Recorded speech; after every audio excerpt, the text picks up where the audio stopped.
네, 여러분들 안녕하세요. 시사타파의 심층분석 1월 24일 토요일 방송 시작하도록 하겠습니다. 와주신 분들 감사드리고요.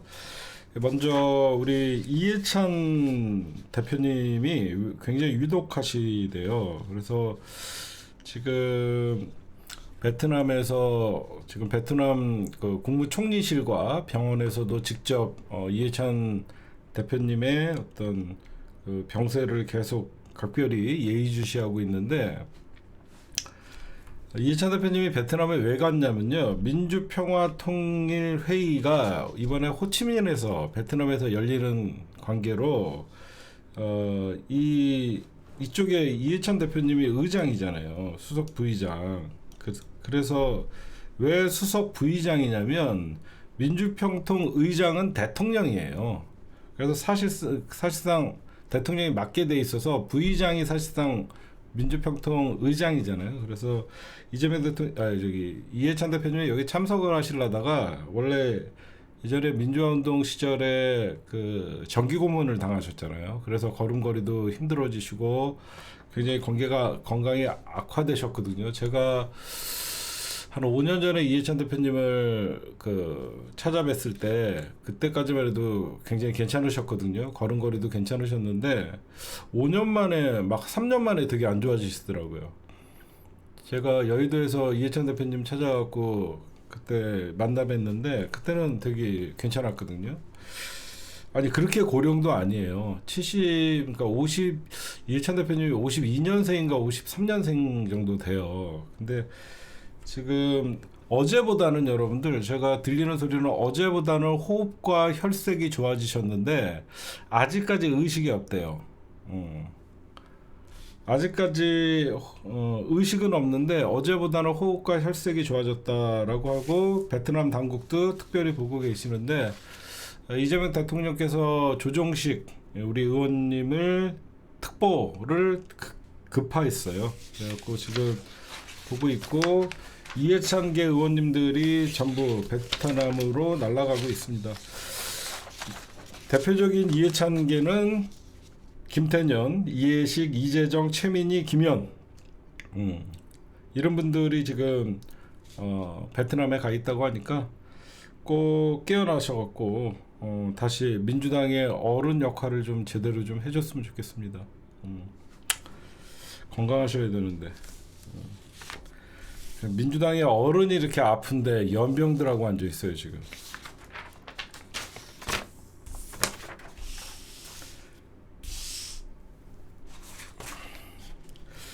네, 어제 이해운 기획예산처 장관 후보자의 인사청문회가 15시간 걸쳐서 했죠. 뭐 민주당도 굉장히, 제가 어제 청문회에 임하는 자세를 보니까 굉장히 중립적으로 추궁을 하더라고요. 뭐 어떤 논점은 위장 미혼, 그 다음에 특혜 입학, 뭐 집중 추궁이 됐었는데 이제 대통령의 결단만 남은 거예요. 저는 개인적으로는 여기서 물러나면 더 안 좋아요. 임명하고 이재명 대통령은 결과를 만들면 돼요. 거기에 이해우는 보란 듯이 하면 되고, 저는 개인적으로 여기서 물러나면 이재명 대통령이 집권 어떤 국정 운영의 동력이 꺾여요. 저는 동력이 꺾인다고 생각해서 일단 임명하고 생각보다 무능력하면 그때 날리면 돼요. 무슨 여기 기획예산처 장관이 2년 보장되는 자리도 아니고 국힘당이 난리친다 그래갖고 여기서 지명 철회를 하면 이재명 대통령이 여기서 지는 겁니다. 오히려 이런 부도덕한 자를 5번이나 공천을 했던 국민의힘이 지 얼굴에 침 뱉기예요. 저는 여기서 밀리면 안 돼요. 왜냐면 대통령이 지금 힘이 있을 때라서, 이게 만약에 집권 3년차, 4년차 때나 어떤 대통합의 의미로 임명을 했다 그러면 대통령이 여기서 밀려요. 집권 4년차냐 5년차 정도에 만약에 이해운 같은 사람들을 임명을 했는데 국민 여론이 안 좋고 그러면 대통령이 밀릴 수밖에 없는데, 지금 대통령이 밀릴 이유가 없어요. 제가 보면 밀릴 이유가 없어요. 저는 그렇게 봅니다. 그다음에 네, 오늘은 요 정도까지만 할게요. 네, 오늘 방금 발표된 좀 전에 저녁 때 더불어민주당의 1인 1표제 투표가 종료가 됐습니다. 권리당원의 압도적인 85.3% 1인 1표제 지지율이 나왔어요. 찬성률이 나왔어요. 지난번에 압도적인 80%가 넘는 권리당원의 찬성률이 나왔음에도 불구하고 저쪽에서는 투표율이 낮다, 투표율이 16.3%밖에 안 된다라고 난리를 쳤더니 오히려 하바리들과 이 반명 인사들이 난리를 칠수록, 찐명파리들이 난리를 칠수록 오히려 지지층이 결집한 거죠. 아무리 지켜봐도 정청래 대표를 흔들 만한 이유가 없는데, 명분도 없잖아요. 정청래가 뭘 그렇게 잘못했습니까? 당원들에게 1인 1표제 주자는 거랑 어차피 해야 될, 언젠가는 해야 될 합당, 대통령 대신 촌대 맨 거밖에 더 있습니까? 내가 한번 물어보자고요. 아무리 그냥 정청래가 싫은 거잖아. 예전에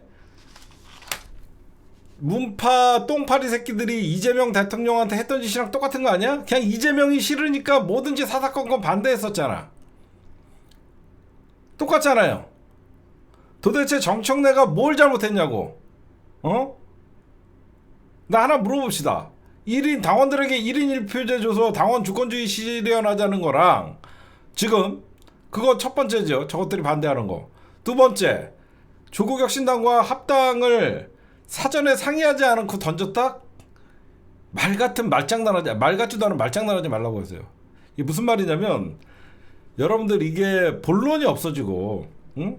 쟤네들은 지금 뭐라 그래요? 합당 찬성한다 반대한다를 확실하게 얘기하지 못하고 그냥 정청래를 규탄한다 해요. 왜? 뭐 절차상 연병들 떨어요. 아니 차라리 저는 오늘 초선 의원들이 오히려 28명이 나와서 나는 합당에 반대한다라고 했으면 그래 반대할 수 있지, 저는 수긍을 합니다. 근데 합당에 찬성한다 반대한다 이런 걸 떠나서 당원들에게 물어보지 않고 의원들에게 물어보지 않고 했다라고 얘기해요. 하나 물어봅시다. 당대표가 왜 존재합니까? 당대표라는 것은, 그리고 대통령이라는, 여러분들 그럼 대통령이 정책 하나하나 펼칠 때마다 국민들에게 다 물어봐야 됩니까? 마찬가지예요. 정당의 대표는 자기가 먼저 의제를 제안하거나 던지고 나머지가 수기하고 토론하고 투표하는 절차를 거치는 겁니다. 제 말 맞잖아요. 그러라고 당대표 지도부가 있는 거예요. 지도부, 당대표, 그러면서 정치적인 책임은 당대표가 지면 되는 거예요. 응? 당대표가 지금 여러분들 합당 제안을 했지, 합당을 사인을 했습니까? 아니잖아요. 합당 제안을 했어요. 그러고 나서 당내 여러 가지 토론 과정을 거치고 수기 과정을 거친 다음에 결국은 당원 투표로 결정되는 거예요. 뭘 잘못했다고요? 응? 뭘 잘못했다는 거예요? 응? 그러니까 이게 정말 나는 진짜 이해가 안 가요. 전 정청래가 잘못하면 정청래 비판해요. 도대체 정청래가 1인 1표제 주자는 거랑 조국혁신당과 민주당이 합당하자는 거랑 이게 뭘 잘못했냐고요. 그리고 진짜 오늘 제가 28명 기자회견하는 거 보면서 제가 까무러쳤습니다. 뭘 까무러쳤냐, 얘네들이 이렇게 얘기해요.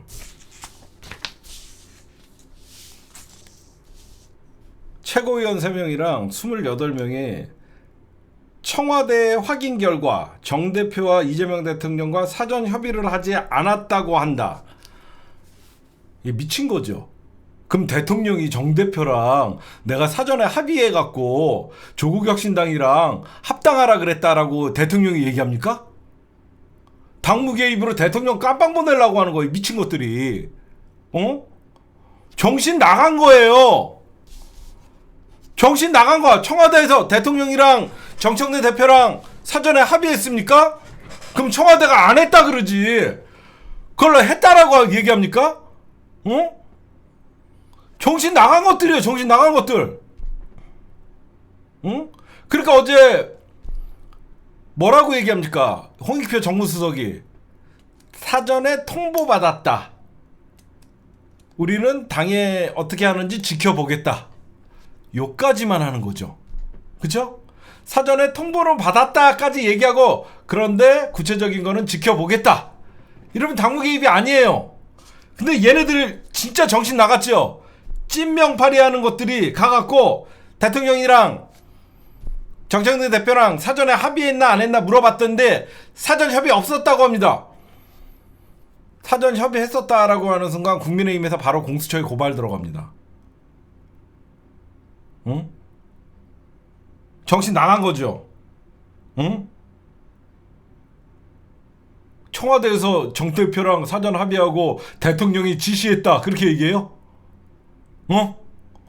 대통령이 지시했다라고 하는 순간 이재명 대통령이 당무 개입했다고 옛날에 박근혜가 당무 개입했다 그래갖고 여러분들 선거 때 특검 수사받은 거 다들 기억나시죠? 기억나시죠? 예전에 박근혜가 특검에 선거 때 당무 개입했다 그래갖고 특검 조사받아갖고 유죄 판결 나왔잖아요. 이 정신 나간 거예요. 어디다가 대고 청와대에다가 자기네가 확인을 했는데 대통령과 정청래 대표가 사전에 합의를 하지 않았다라고 얘기했다. 야, 청와대에서 그러면 진짜 이게 말입니까? 오히려 청와대는 이재명 대통령이랑 정청래 대표가 사전 협의했다라는 것에서는 침묵하고 있어요. 침묵하고 있어. 근데 이것들이 먼저 이렇게 던진다는 거예요. 응? 말장난인 거예요. 말장난. 그렇죠. 말장난. 여러분들 얘네들은 하는 짓은 친명파리 하면서요. 이재명 대통령이 조국 혁신당과의 합당은 지론이다라고 홍익표 정무수석이 돌려서 얘기하잖아.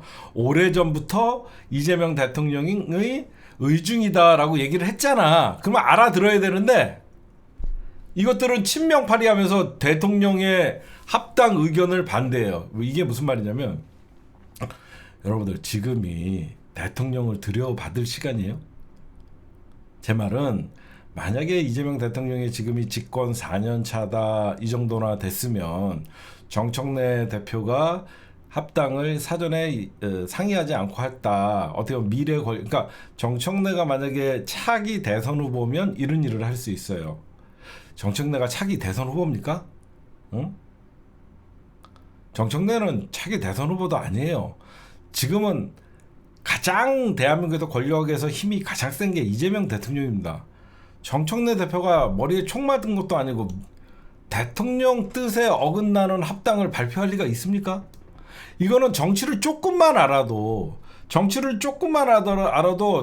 욕을 먹더라도 입 벌리지 못하는 사안이에요. 억울해도 정청래 대표가 최고위원들이랑 회의를 하면서 야 대통령이 시켜서 했어. 대통령이랑 사전에 합의 다 했어. 이렇게 얘기할 수 있어요? 못해요. 절대 못해요. 이건 정치를 조금만 아는 사람 같으면 지금 시기와 타이밍이 맞지가 않아요. 지금 만약에 여러분들 민주당 지지율을 가장 끌어주고 있는 사람이 누굽니까? 정청래예요? 아니에요. 이재명 대통령이에요. 지금 당 지지율보다 대통령 지지율이 높기 때문에 민주당의 지지율을 견인차에 갖고 끌고 나가는 대통령이에요. 근데 민주당 대표가 대통령 뜻에 어긋나는 짓을 했다? 말 같지도 않은 소리죠. 아니 여러분들이 조금만 생각을 해봐요. 응? 여러분들은 다 알지요. 정청래 대표가 할 말은 많지만 말할 수 없이 두드려 맞고 있잖아요. 근데 자칭 친명이라는 것들이 대통령의 지론이라는 거를 합당에 대해서 정청래 사퇴하라. 이건 뭐냐면 과거에 이재명 당대표 시절에 친문 똥파리들이 이재명 당대표 물러나라 똑같은 짓이에요. 반청짓을 하는 거예요. 찐명파리를 하면서 반청짓, 찐명파리를 하면서 반명짓을 하는 거예요. 응? 그러니까 이거는 정신을 차리고 보면 눈에 다 보이잖아. 지금 정청래가 자기 맘대로 뭘 하나 할 수 있는 게 있어요? 없어요. 그냥 바보들이에요. 난 깜짝 놀랐어요. 28명이 가서 대통령과 사전 협의가 청와대에게 확인을 했대. 야, 대통령을 죽이려고 미친 거죠. 이러면 어떤 현상이 일어나냐면, 제가 다시 한번 반복해 드릴게요. 어제 방송, 그저께 방송을. 여러분들이 아마 그저께 방송을 듣고 아마 많은 분들이 도움이 됐다라고 말씀을 해주시는데, 쟤네들이 절차상 하자를 얘기해요. 절차상 하자가 뭐가 있습니까? 정청래가 사인하고 왔어요? 아니잖아요. 저렇게 반발이 있으면 앞으로 토론을 하면 되는 것이고, 그 토론 제안, 당대표가 제안도 못합니까? 당대표가 제안했어요. 그럼 당내 반발이 심하고 당원들이 반발이 심하면 그런 투표를 결정을 하면 되는 거예요. 정청래가 지금 합당을 결정했다라고 공식 발표한 게 아니잖아요. 조국혁신당에게 제안을 했고, 당의 여러 가지 목소리를 듣고 그 수기하는 과정에서 불미스러운 어떤 잡음이 있었던 거에 대해서 사과를 했잖아요. 그럼 앞으로 토론하고 찬반에 엇갈리는 당원 투표로 붙이면 되는 거예요. 당원들이 반대하면 안 한다잖아요. 그리고 내가 하나 물어봅시다. 그저께도 얘기했지만, 지금 합당 안 하면 언제? 아니, 반대하는 사람들 한번 얘기 들어보자. 여러분들 유튜브 다니면서요, 문조 털레 쓰는 인간들은 민주당 지지자 아니에요. 문조 털레 라고 해서 문재인을 욕하고 조국을 욕하고 정청래를 욕하고 김어준을 욕하고, 이거 어떤 놈들 작품이냐면요, 과거 비민주당의 이재명 지지를 했던 송가혁 새끼들이 지금 유튜브에서 하바리들이라고 불리는 자들이에요. 저는 이 민주당의 역사를 다 알잖아요. 이 바닥도 다 알잖아요. 과거에 송가혁이라고 하면서 이재명 대통령도 손절했던, 걔네들은 민주당 지지자들 아니에요. 지네가 대놓고 민주당 지지자라고 하지 않아요. 자기네들은 이재명 지지자라고 해요. 걔네들이 지금 민주당 분탕 치고 있는 거예요. 그쵸? 걔네들이 민주당 분탕 치고 있는 겁니다. 걔네들은 민주당 지지자가 아니기 때문에, 걔네들은 예전부터 문재인을 저주했고, 예전부터 조국 장관, 그 당시에 우리가 전부 그 검찰에 진짜 사륙당하고 도륙당하고 할 때 저것들은 조국 욕하고 그랬던 인간들이에요. 그러다 보니까 어느새 이 전통적인 민주당 지지자들까지 문재인을 증오하고, 저도 예전같이 문재인 대통령을 대놓고 응원하지 못해요. 어느 순간 이 송가역들이 이 하바리들을 중심으로, 이거 몇 안 돼요. 그래서 맨날 당원 투표하면 겉으로는 요란해 보이지만, 왜 당원 투표하면 압도적으로 1인 1표제나 어떤 합당이 찬성률이 높으냐면요, 전통적인 친노 친명 지지자들은 걔네들 같이 가지 않아요. 아니, 생각해봐요. 전통적으로 진보는 분열로 망한다는 사람들의 얘기가 우리 민주 진보 진영에 지지하는 사람들은 늘 아픈 거예요. 그렇기 때문에 이 사람들은 어떻게든지 대통령은 오른쪽으로 점점 외연 확장을 하려고 하는데, 당은 쪼그라들려고 하는 저 하바리들은 이재명만 본다는 거예요. 진짜 이재명을 위한다 그러면 이해운 듣기 않고 중도 외연 확장을 하는데, 왜 같은 뿌리를 갖고 있는 조국혁신당은 왜 못 받아들입니까? 이현주 같은 이재명 대통령에게 그 단식하는데도 악담을 퍼붓던 이현주는 응원하면서, 검찰개혁하다가 검찰에 칼날을 맞은 조국을 그렇게 나쁜 놈으로 만들고, 이현주 군킴당 가갖고 부산시장 나오려고 깝죽댈 때 이재명 대통령 단식할 때 어떤 짓거리 했는 줄 아십니까? 그런 인간들은 받아주고, 여러분들 민주당은요 점점 우측으로 나가야 돼요. 그래야지 우리가 장기 집권하고 정상적인 모든 개혁을 이룰 수 있어요. 이재명 대통령이 얘네들이 얼마나 부담스럽겠습니까? 오죽하면 재명인의 마을에서 이장직을 내려놓고, 오죽하면 예전에 송가혁과 손절을 했겠습니까? 지긋지긋하니까. 지금 이재명 대통령은 대한민국의 대통령이에요. 모든 국민의 대통령인 거예요. 지네만 바라보는 게 아니에요. 그러다 보니까 폭넓은 스펙트럼으로 마침 야당복이 있어요. 우리 이재명 대통령께서. 야당복이 있다 보니까 장동혁이 극으로 딱 붙으니까 보수라는 스펙트럼이 쫙 열려버렸어요. 이재명 대통령이 밀어버렸어요. 밀으니까 저쪽에서 당황한 거예요. 무슨 말씀인지 아시겠죠? 예전에 51대 49의 늘 진보와 보수의 싸움에서 갑자기 이것들이 보수를 포기하고 국힘당의 당대표라는 새끼가 극으로 붙어버리니까 보수의 섹터가 열려버린 거예요. 이재명 대통령이 그 틈을 파고 들어가고 밀어버린 거예요. 그 틈을 타고 밀어버리니까 어때요? 쟤네가 당황스러운 거예요.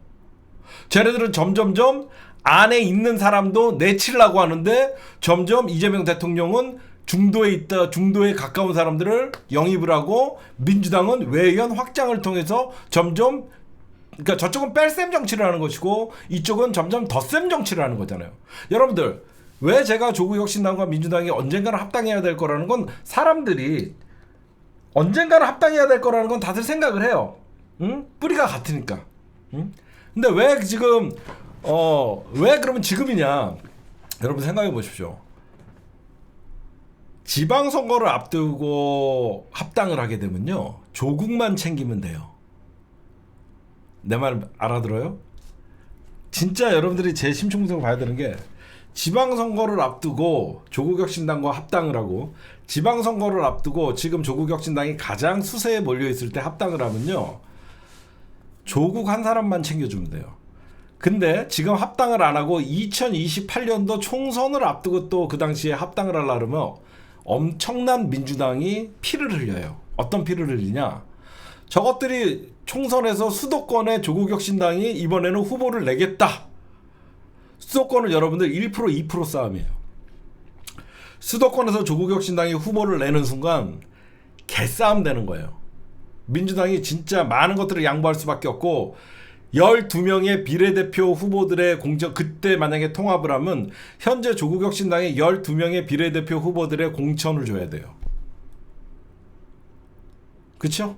지금 12명의 비례대표 후보들의 공천을 보장해야지 그때는 합당이 되는 거예요.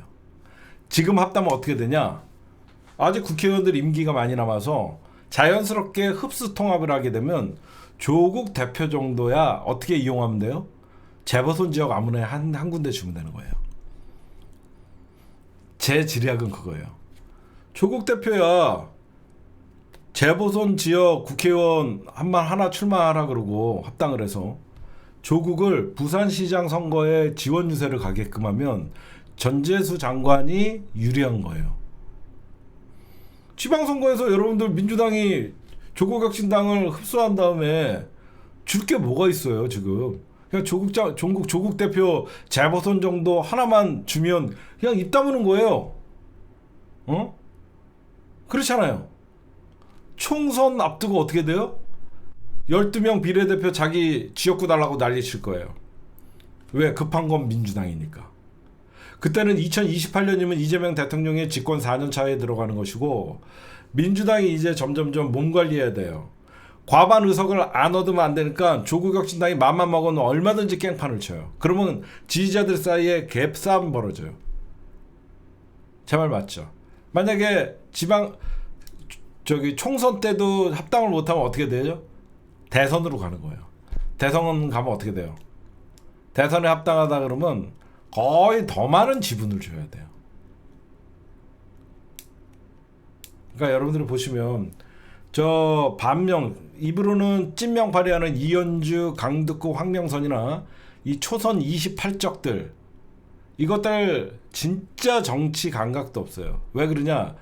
저것들이 정청래를 흔들고 이 통합에 대해서 불만을 표시하고 반대를 하거나 이러면요. 누구 몸값이 올라갑니까? 조국혁신당의 몸값이 올라가는 거예요. 제 말 맞죠?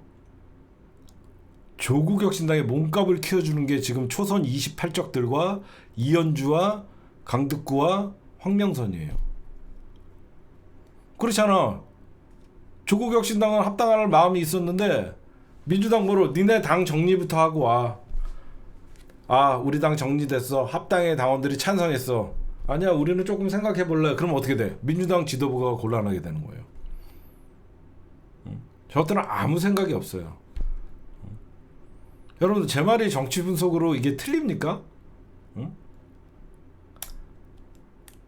그리고 진짜 이재명 대통령을 위한다 그러면 내가 이런 얘기도 안 하려고 그랬는데 제가 왜 10여 년간 정치 분석을 했는지 제가 하나 얘기해 줄게요. 제가 오늘 낮에는 우리 개국반에서 우리 회원 여러분들에게 좀 얘기를 했는데 이재명 대통령이 진짜 합당을 하려고 하는 이유가 있어요.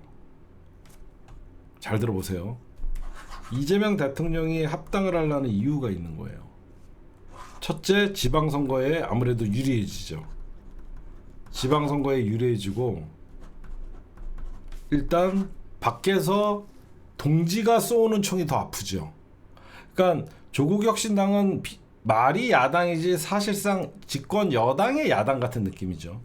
무슨 말이냐면 지금 여러분들 나중에 보면 이재명 대통령이 지금이야 집권 1년 차니까 가장 힘이 세죠. 그러면 2년 차까지는 차기라는 얘기가 나오지 않아요. 차기라는 얘기가 언제부터 약간씩 나오냐면 3년 차부터 나와요. 3년 차부터 차기 나와요. 근데 여러분들 지금 우리가 차기라는 말은 이제 집권 1년 차 대통령 앞에서 차기라는 얘기를 감히 못 하잖아요. 근데 지금 여러분들이 보셔도 지금 이재명 정부의 황태자는 누구예요? 김민석이죠. 그렇죠? 이재명 대통령의 황태자는 제가 볼 때는 김민석이에요. 그러면 김민석 총리가 차기로 보이죠. 이 상태로 쭉 가면 어떻게 되냐면 집권 4년 차, 5년 차가 이재명 대통령이 가면요. 민주당이나 공무원들이 미래 권력에게 줄을 서요. 제 말 무슨 말인 줄 알아요? 대통령의 말빨이 당에 먹히지가 않아요. 집권 4년 차, 5년 차에 차기는 김민석이다 확정이 돼버리면 미래 권력에게 줄을 서지 대통령의 말빨이 먹히지 않아요. 그러면 뭐가 레임덕 없는 대통령을 어떻게 하면 만드는 거냐면 경쟁을 시키는 거예요. 만약에 조국과 민주당이 합당을 하면 조국은 그냥 인기가 있던 없던 대선 후보예요. 그럼 민주당의 대통령 후보 구도가 김민석, 조국, 그 다음에 뭐 나오는 사람들 뭐뭐뭐 있다 한 4명이 있다라고 쳐요. 그럼 어떻게 돼요? 조국은 밖에서 이재명 대통령 집권 하반기에 저렇게 밖에다가 놓으면요 정의당 꼴나요. 밖에 놓으면 정의당 꼴나는데 당내에 끌어들여갖고 대권 후보로 경쟁을 시키면 이재명 대통령의 의중이 결국은 대선 후보가 된다는 생각에 대통령에게 끝까지 충성합니다. 제 말 맞죠? 끝까지 충성을 해요. 이재명이 나를 선택해줘야 된다. 조국도 끝까지 밖에 있으면 얼마든지 이재명 정부를 공격을 하지만 민주당 안에서 품고 있으면 조국도 대권 후보에 야망이 있으면 이재명 대통령에게 잘 보여야 되고 김민석도 이재명에게 잘 보여야 되고 다른 대통령 후보들은 민주당은 대통령 후보가 많으면 많을수록 집권 말기에 대통령의 힘이 제일 세지는 거예요. 제 말 무슨 말씀인지 아시겠죠? 응? 그렇잖아요.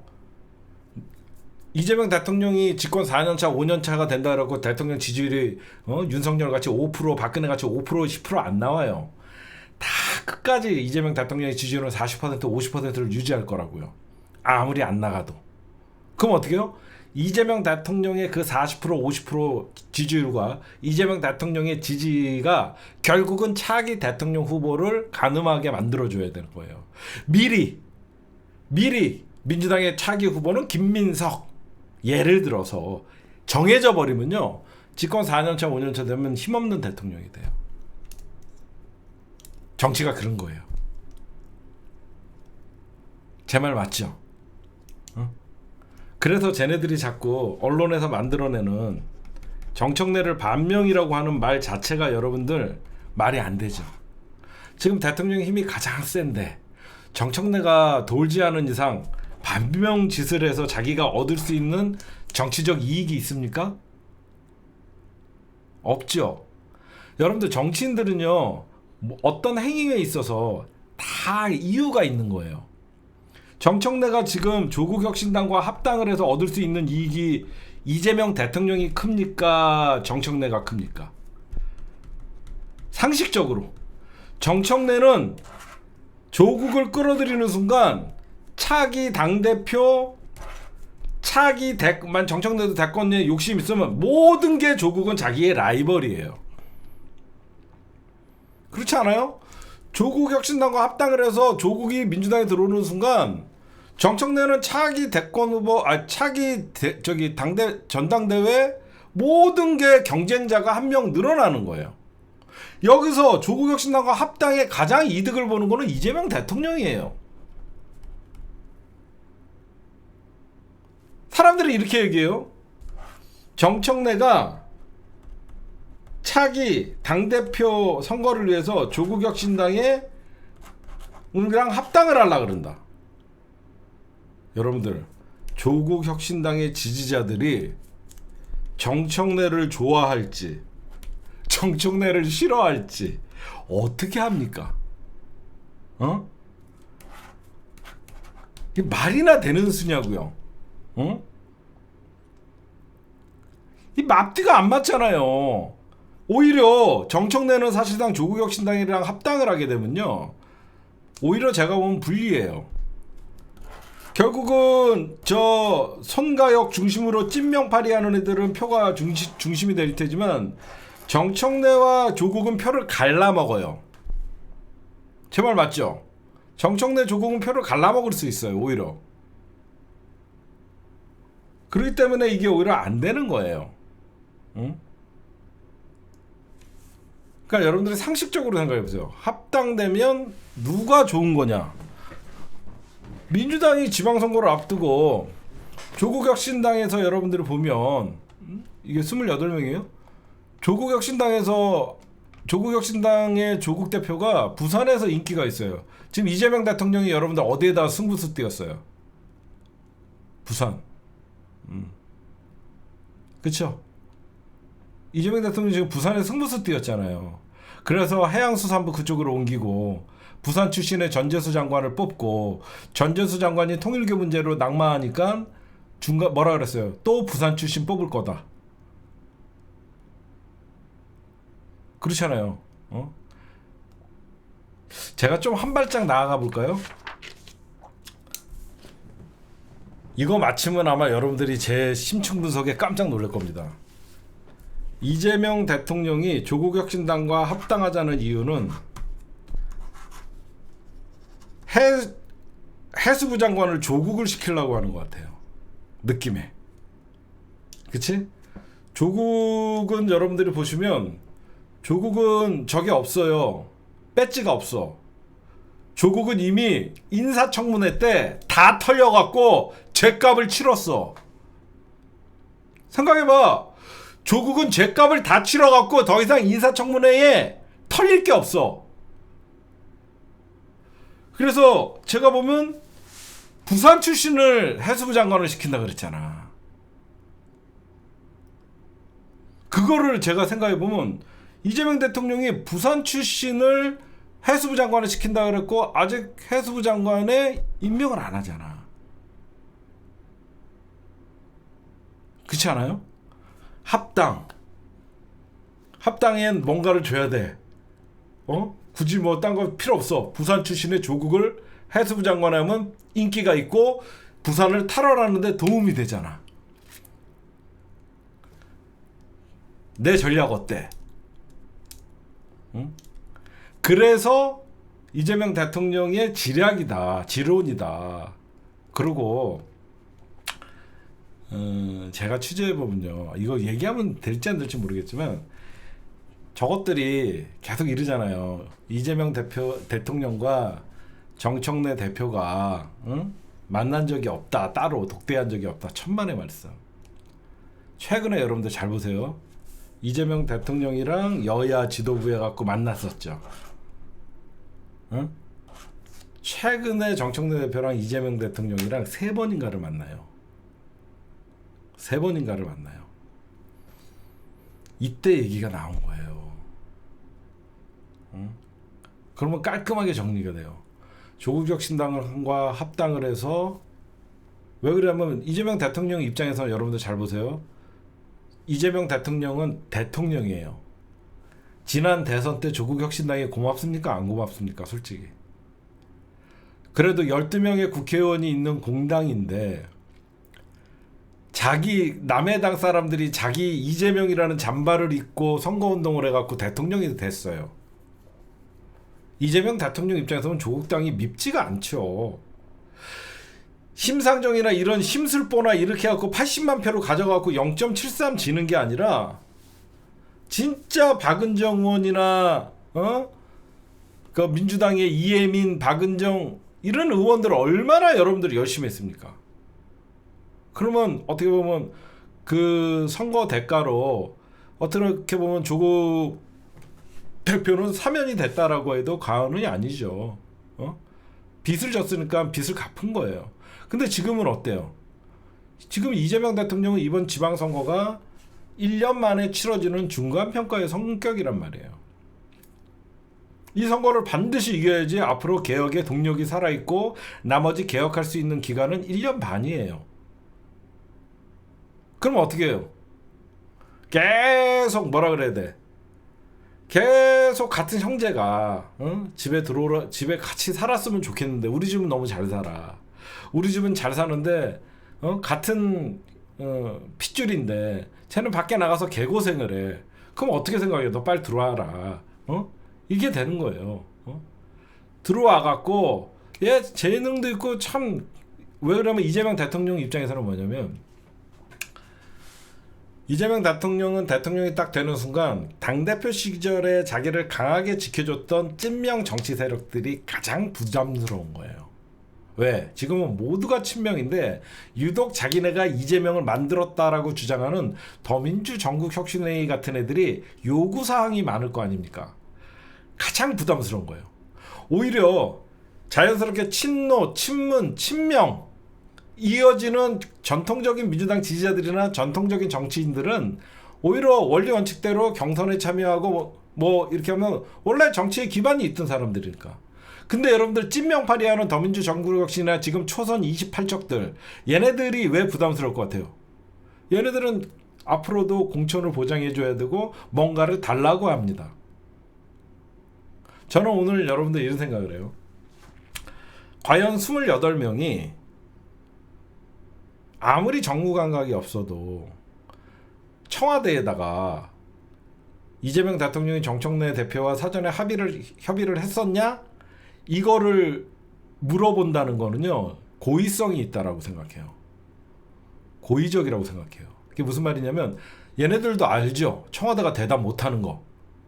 잘 생각해보세요. 청와대가 대답할 수 없는 거예요. 대통령 깜빵 갈 일 있습니까?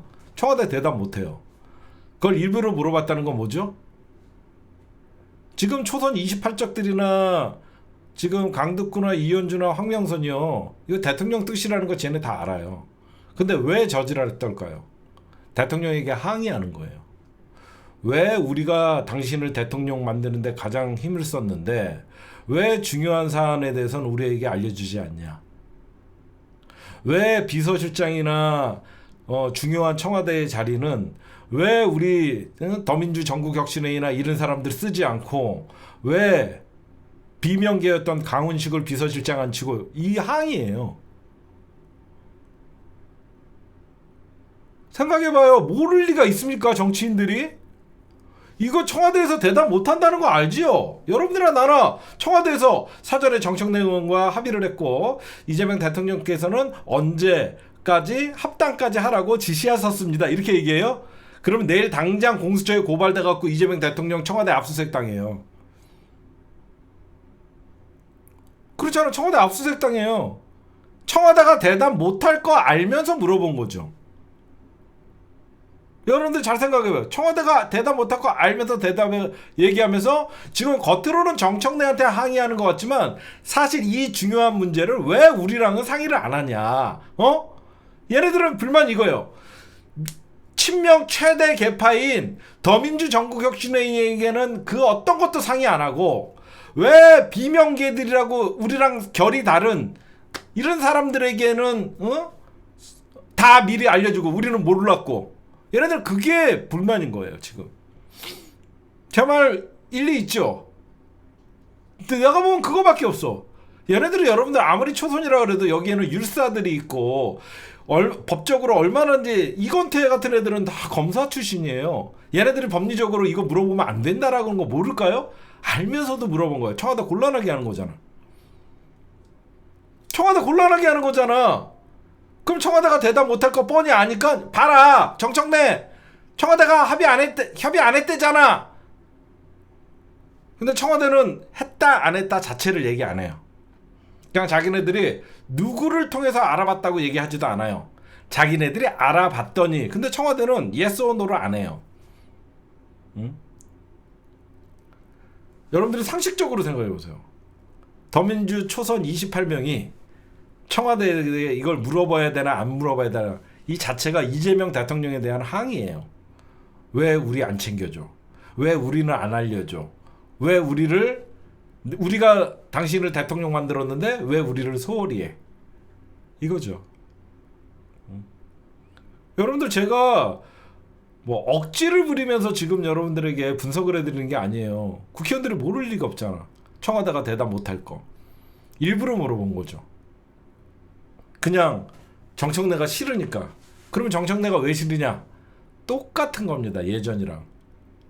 이재명이 대통령 되면 친문 똥파리들이 공천을 못 받을까봐 이재명 체포 동의안 가결시킨 거랑 똑같은 거예요. 정청래가 대표가 되면 연임을 해서 더민주 전국혁신회의가 지방선거에 공천권을 휘두르지 못하고, 지방선거에 공천권을 휘둘러야만 자기네들이 기초 지역에 전부 더민주 혁신회의가 장악을 해서 시도당을 장악해야만 28년에 총선에 공천권을 쥘 수 있거든요. 제 말 맞죠? 결국은 총선의 공천권 싸움을 더민주 전국혁신회의가, 지금은 더민초라고 하는 애들 28명 배출했죠. 요것들이 또 28명은 자기네들은 들어가야 된다는 거야. 그렇게 하면 어떻게 해야 돼요? 전략공천, 단수공천, 이게 필요한 거예요. 근데 정청래 대표 어떻게 했죠? 1인 1표제로 대의원의 표의 등가성을 없애버렸어요. 그럼 어떻게 돼? 각 지역에서 모든 선거는 컷오프 없는 모든 경선으로 치러진다라고 하면 인지도 없는 더민주 전국혁신회의가 지네 마음대로 후보를 낼 수가 없는 거죠.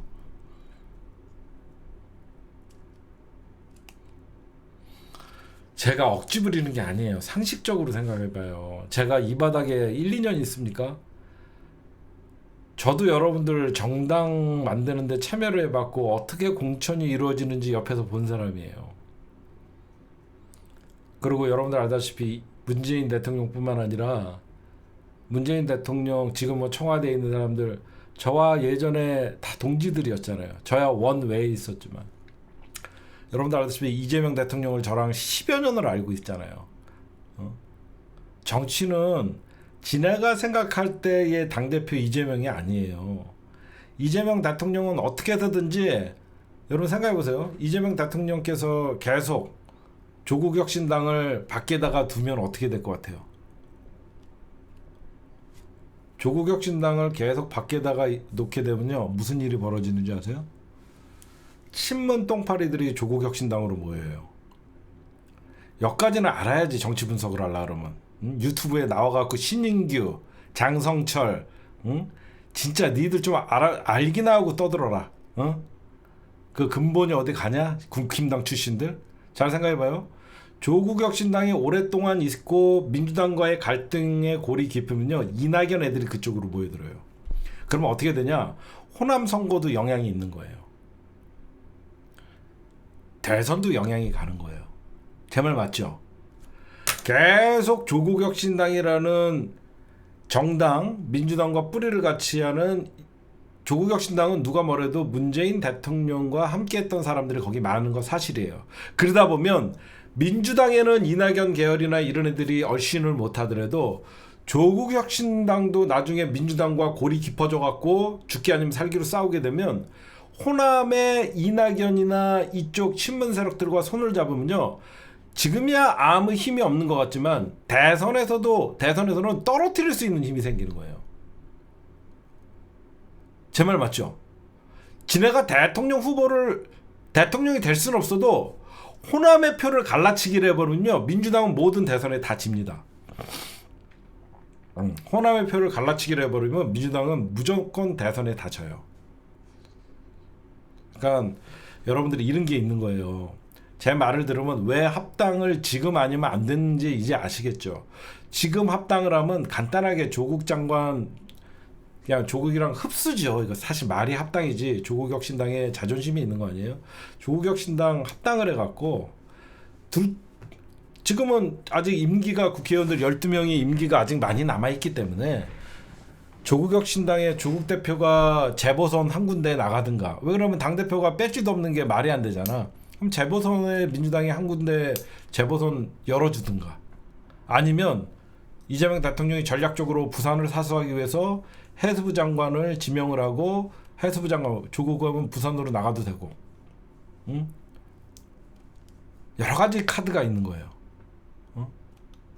그렇죠? 그러니까 정청래 대표가 여러분들 속은 뒤집어지죠. 말은 못하죠. 이거 이재명 대통령이랑 진작부터 상의해갖고 한 거다라고 하는 순간 대통령 죽이는 길이잖아. 말을 못하는 거예요. 말을 못하죠. 그러니까 넌지시 홍익표 정무수석이 사전에 연락은 있었다. 그러나 당이 알아서 할 것이다. 이렇게 선을 그어주잖아. 홍익표 정무수석이 대통령과 긴밀한 협상을 통해서 조국혁신당과의 합당을 정청래 대표가 전격적으로 발표했다. 이렇게 해버리면 대통령은 공수처 수사받아야 되는 거야. 아니 이 정도를 나는 의도적이라고 생각해요. 모르고 하진 않았어요. 그래서 제가 얘네들이 지금 입으로는 친명을 외치고 쟤네들이 이재명 대통령의 오다가 있었다는 걸 모를 리가 없잖아요. 여러분들 저만 이런 얘기를 하는 게 아니라 웬만한 정치부 기자들은 이거 좀 잊은 걸 모를 수가 없어요. 지금 누가 대통령한테 덤빕니까? 정치 생명 끝나죠, 여러분들. 제 말 맞지 않아요? 여러분들 같으면 내가 만약에 당대표야. 지금 이재명 대통령이 대한민국에서 가장 권력이 세. 내가 왜 이재명 대통령에게 반기를 들어요? 왜 내가 반기를 들어요? 내 정치 생명 끝나는 건데? 말이 안 되잖아요. 그럼 언론이 그러면 그러니까 내가 민주당 이 초선들이나 황영선이나 강득구나 이현주가 못돼 처먹었다는 게 뭐냐면 언론이 쓰는 프레임을 그대로 쓰는 거예요. 조선일보가 반하는 대로 친명대 반청의 구도를 계속 만들려고 하는 거예요. 제가 이런 얘기 한번 해줄게요. 이 신삼적 최고위원 강득구, 이현주, 황명선이가 이런 얘기를 합니다. 정청래가 연임을 위해서 그런다. 정청래가 자기 정치를 한다. 하나씩 말씀드릴게요. 첫 번째, 정청래가 연임을 위해서 한다. 정청래 연임 금지법이 있나요, 민주당에? 정청래가 연임을 해도 된다 안 되는은 당원들이 결정하는 겁니다.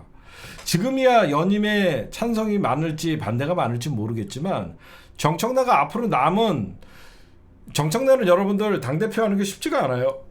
왜 그러냐면 일단 정청래의 당대표 연임의 공식이 있습니다. 첫째, 지방선거 대승을 해야 돼요. 지방선거 깨지는데 만약에 지방선거 깨져놓고 무슨 정청래가 연임 도전합니까? 일단 여러분들 정청래는 지방선거 대승을 해야만 연임의 도전의 자격이 주어지는 거예요. 제 말 맞죠?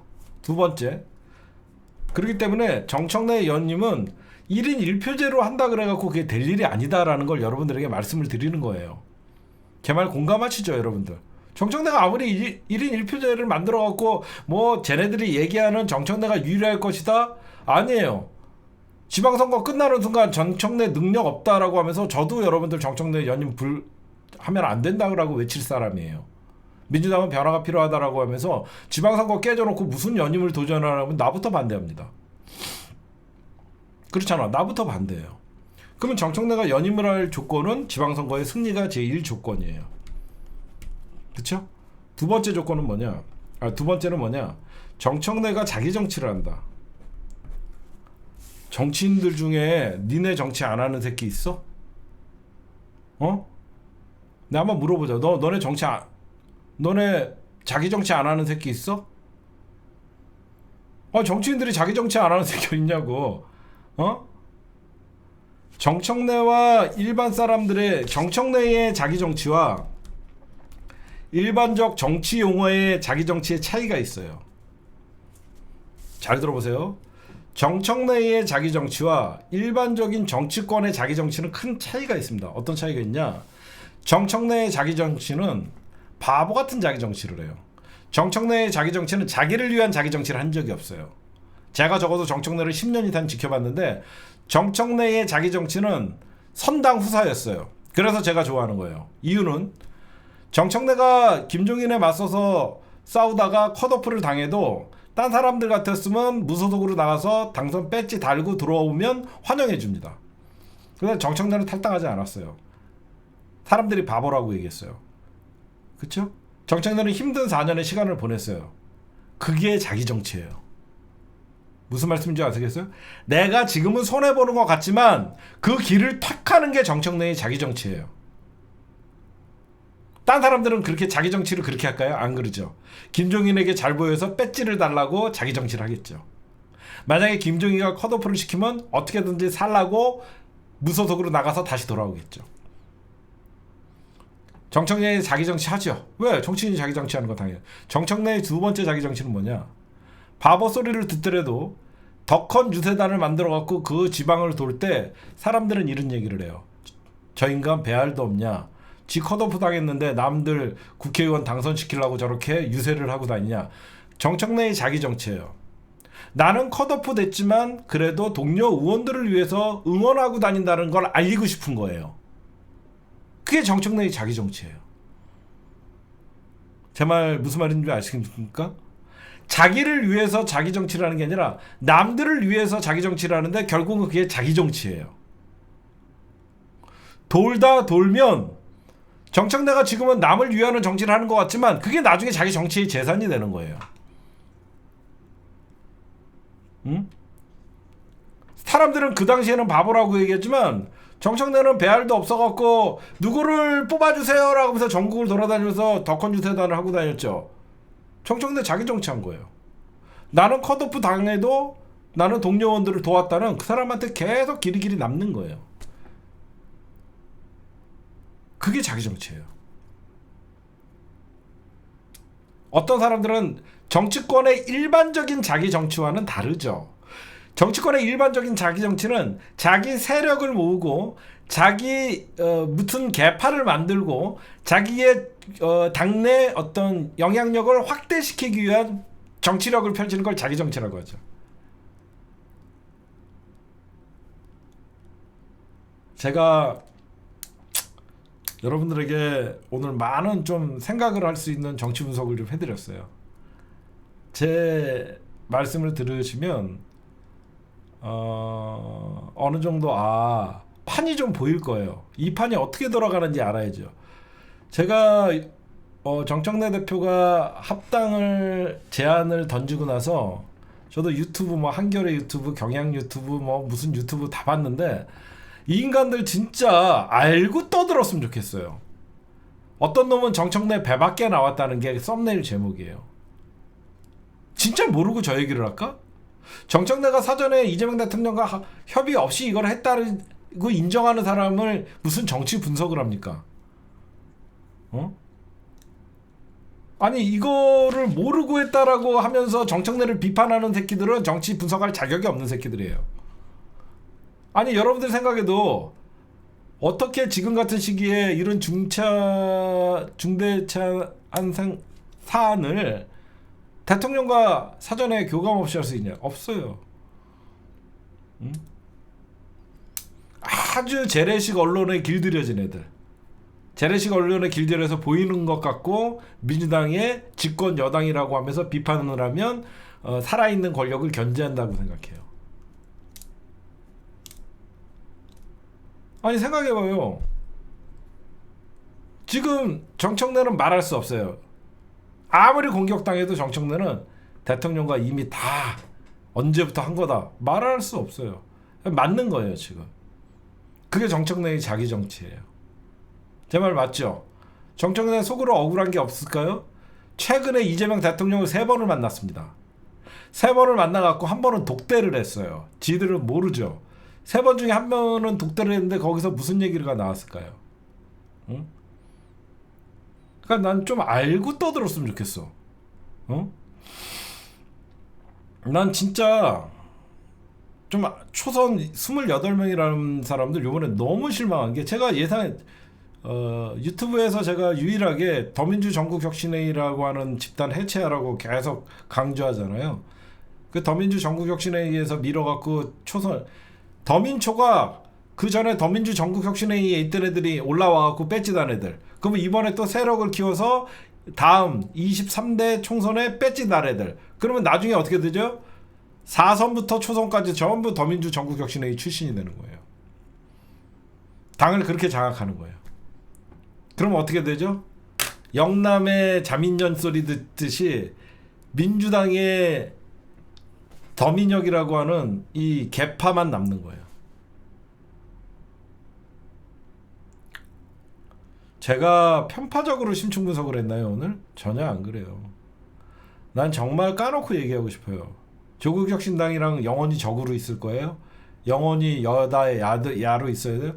여러분들 무의식적으로 지난 대선 보면요, 조국혁신당 박은정 의원님 얼마나 고마워요. 이재명 의원님 대통령 후보 잠바 입고 선거운동 해주는 거. 우리가 조국혁신당을 왜 미워하냐? 이 송가혁 새끼들 때문에 그래요. 지금 하바리 유튜버들이 송가혁 출신들이에요.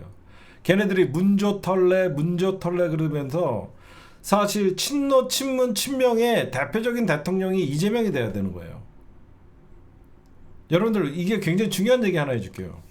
문조털래 하는 순간 어떻게 되냐면요, 문재인 대통령을 악마화 시켜버려요. 그럼 민주주의에 문재인은 악마가 되고 이재명을 자기네들이 모시겠다는 거죠. 이러면 민주당이 이재명 대통령이 좋아할까요? 고립돼요. 응? 정치는 전통과 민주당 같은 경우는 전통과 역사가 있는 거예요. 노무현 김대중 대통령을 민주당에서 지울 수 있나요? 못 지워요. 노무현 대통령을 민주당에서 지울 수 있나요? 못 지워요. 문재인 대통령을 민주당에서 지울 수 있나요? 못 지워요. 이재명 대통령을 지울 수 있나요? 못 지워요. 거룩한 계보예요. 이 계보에 자기네들이, 그럼 송가혁이 왜 이 난리를 피냐? 2017년 대선으로 돌아가는 거예요. 2017년 때 박근혜 탄핵 이후에 문재인 아니었으면 이재명이 진작 대통령 될 수 있었는데 라고 하면서 그때 앙심을 품고 그 다음부터 계속 문재인을 공격했던 세력들이 송가혁이에요. 그 송가혁들이 결국은 지금 입으로는 걔네들은 이재명만 본다 그래요. 이재명만 보면 뭐예요? 이재명 대통령은 민주당의 대통령인데요. 제가 지금 하는 얘기는요, 근거 없이 얘기하거나 음모론을 얘기하는 게 아니에요. 제가 눈으로 보고 느끼고 현장에서 다 본 거예요, 걔네들. 그것들이 예전에는 채널들이 없었죠. 근데 2019년 서초동 촛불 집회 이후에 너라도 셀카봉을 들고 나오면서 여기저기서 이제 유튜브를 시작하면서 어느 순간 김어준을 공격하고, 지금 김어준을 공격해 주니까 한경호나 이 재래식 언론들이 얼마나 좋아합니까? 한경호의 힘이 빠진 이유가 뭐예요? 민주진보의 기울어진 운동장에 김어준이라는 빅스피커가 나타나서 조선일보와 싸워주니까, 자기네들의 존재감이 없어지니까 뭐든지 김어준 음모론을 얘기하는 거예요. 배후에서 김어준이 조종했다. 말 같은 소리를 해야죠. 김어준은요, 절대 자기가 할 수 있는 일, 할 수 없는 일 오버하지 않아요. 응? 그러니까 여러분들이 보시면 정말 삐딱하게 보지 마세요. 뽀삐님 정신 좀 차리고, 이 방에서 박은정이 신이 아니라 조국혁신당을 밖에 오래 놔두면요, 민주당한테, 이재명 대통령한테 좋을 게 1이라도 있냐 이거죠. 제 말은. 박은정 의원이 조국혁신당에 있다는 이유만으로 비판받아야 될 게 뭐가 있어요? 검찰개혁 제대로 하자고 하고 의정활동 열심히 하고. 저는 사실 조국혁신당에서는요, 데리고 오라 그러면 딱 2명만 데리고 오고 싶어요. 이혜민, 박은정. 이혜민, 박은정 딱 2명만 데리고 오고 싶어요. 저는 이혜민 의원 같은 경우에는 이번에 쿠팡 사태 청문회 보면서 깜짝 놀랐어요. 와 저런 사람이 있구나. 어? 이혜민 대박이더라고. 응? 아니 굉장히 잘하시더라고. 응? 거기에 진짜 잘 생각해봐요. 지금 지나면 여러분들 그럼 언제 합당해야 돼요? 반대하는 사람들 한번 물어봅시다. 반대하는 사람들의 논리는 영원히 조국혁신당과는 싸우면서 밖에 놔둬야 된다는 거예요? 아니 그런데 명분 없이 정청래가 싫으니까 합당은 해야 되는데 절차가 잘못됐다는 뭐예요? 그냥 반대예요? 아니면 절차가 문제가 있다는 거예요? 절차가 문제 있다라고 하면 정청래가 사과하고 지금 토론하고 당원들에게 물어보겠다라고 얘기했잖아요. 절차를 준수하겠다고 얘기했잖아요. 아니 내가 답답해서 얘기하는 거예요. 초선 28적들이나 신삼적 최고위원들 뭐 반대야 아니면 뭐 절차가 문제가 있다는 거야. 절차가 문제 있는 건 사과했잖아. 그리고 앞으로 합당에 대해서 논의하고 토론하고 결국은 전당원 투표에게 물어보면 되는 거 아니야? 그러니까 뭘 하자는 거야? 정청래를 왜 사퇴시키자는 거야? 제안했다고? 그럼 당대표는 아무것도 못해? 그럼 대통령이 뭐 같은 거 할 때 저 이번에 부동산 세제 개편 좀 하려고 하는데 찬성합니까? 반대? 모든 걸 다 물어봐야 되나? 대표나 리더는 던지고 책임지는 자리야. 응? 아니 뭐가 잘못된 거예요? 아니 난 궁금해서 그래. 절차가 잘못된 거는 정청래 의원이 사전에 얘기하지 못했다. 그 정청래가 사전에 얘기하지 못한 이유가 있었겠죠. 그러면 절차 지키면 되는 거고. 절차가 보텀업이냐 탑다운이냐 둘 중에 하나잖아. 근데 정청래는 탑다운을 선택한 거야. 이런 민감한 문제를 먼저 밑에서부터 물어보고 하면 차일피일 미뤄지면 지방선거 지나가 버려요. 그러니까 내가 합당을 제안하고 찬반이냐 토론하고 결국은 투표하고 당원들이 반대하면 안 하고 당원들이 찬성하면 하고 이거 아니에요? 그러니까 절차가 잘못됐는데 뭐가 잘못했다는 거야? 무조건 보텀업이야? 무조건 당원들에게 먼저 묻고 그 다음에 하고 뭐 이렇게 해야 된다는 거야? 나 하나 예를 들게.